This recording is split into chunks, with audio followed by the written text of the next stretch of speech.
Salut à toutes et à tous, CoolKicks, nouvelle formule, c'est parti. Alors on a un nouveau lieu de tournage, on a un nouveau décor.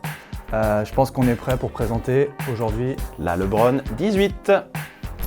Alors on l'a entre les mains, c'est le nouveau modèle de la star des Lakers LeBron. Qu'est-ce que tu peux nous dire pour commencer cette présentation, Damien ?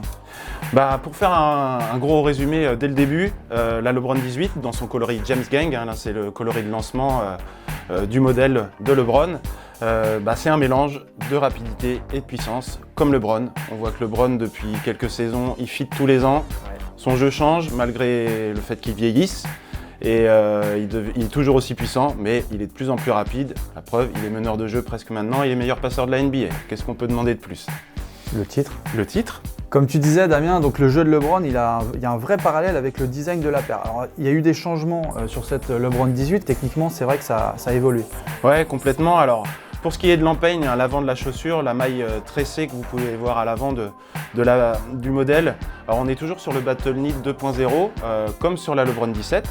Alors la LeBron 17 avait déjà ce maillage tressé renforcé pour le côté puissant de LeBron, pour vraiment verrouiller le pied et qu'il ne parte pas en vrille à chaque mouvement. Mais en même temps, c'est un matériau qui est très léger, donc on est toujours dans cette idée de rapidité plus puissance sur ce modèle. Alors Battle Knit 2.0 pour la rapidité justement, et le gros lockdown à l'arrière, tu vois cette coque derrière pour vraiment maintenir le pied de LeBron qui a quand même un jeu hyper puissant, d'où ses appuis et puis son gabarit assez énorme. Donc on est vraiment, je le répète, dans cette ambivalence entre les deux côtés du jeu de LeBron. Et ça c'est la première chose en ce qui concerne la paire. On le voit bien, comme tu disais, la fracture entre guillemets entre les deux parties. C'est vraiment une fracture, une rupture qui montre vraiment les deux forces de LeBron, à savoir la vélocité et puis le côté costaud, quoi. C'est quand même une chose qui évolue, la tige qui est de plus en plus basse. Tout à fait. La paire est beaucoup plus légère aussi, je trouve, que les anciens modèles de LeBron. D'année en année.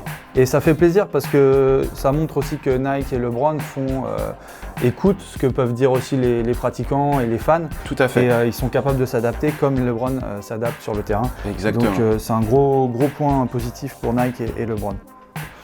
Techniquement, c'est au top du top. Alors, moi, je vois, il y a un amorti là, c'est un système qui a l'air très élaboré. Tout à fait. Est-ce que tu peux nous en parler parce que visuellement, ça attire l'œil et puis on voit pas ça sur beaucoup de paires. Non, il n'y a que LeBron qui a le droit, entre guillemets, d'avoir ce genre de technologie hyper élaborée, hyper développée dans les labs de Nike. En Oregon. Et ce qui est vraiment très important sur ce modèle, là je le répète, on est toujours sur rapidité, puissance, et ça se traduit aussi par l'amorti. Donc en ce qui concerne l'amorti, on a toujours l'habitude de voir sur les LeBron un amorti un peu plus doux, un peu plus dynamique, joueur rapide à l'avant, le zoom, et un gros Air Max à l'avant.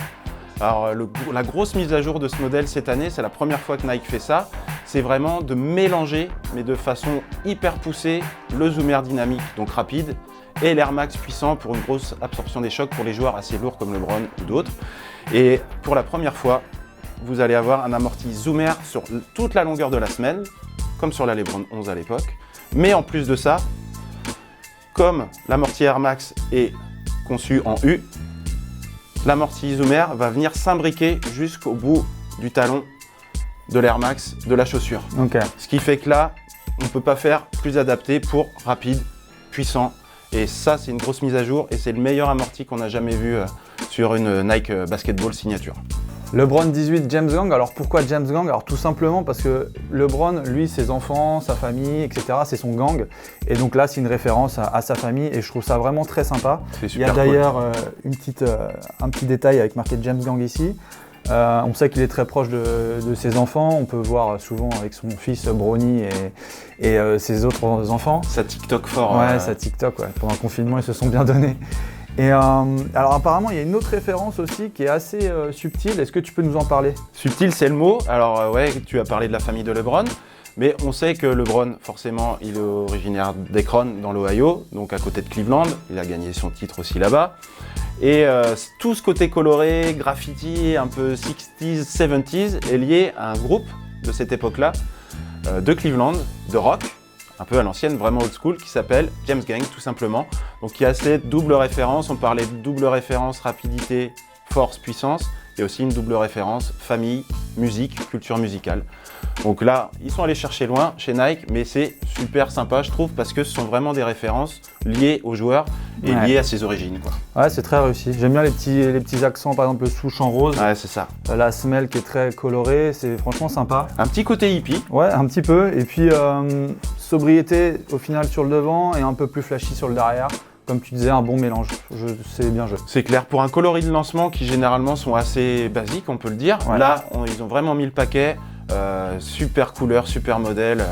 On a vraiment hâte de vous faire partager tout ça. Vous avez pu d'ailleurs vendredi dernier découvrir la paire, que ce soit sur nos réseaux sociaux, mais aussi dans les boutiques de Cesson et de Rennes. Ça a été quand même un événement qui a été très apprécié par l'équipe Macadam, mais aussi par les clients. Tout à fait.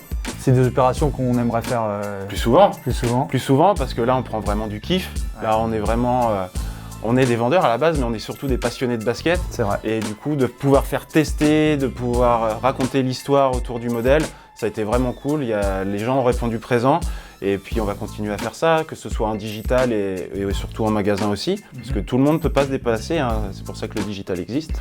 Donc, on va continuer à faire ça. Et puis, on vous donne rendez-vous au prochain épisode. On va peut-être vous parler de Jordan sur ce coup-là. Ouais, ça serait sympa. Ouais. Il y a un nouveau modèle qui est arrivé et qui peut peut-être être intéressant à découvrir.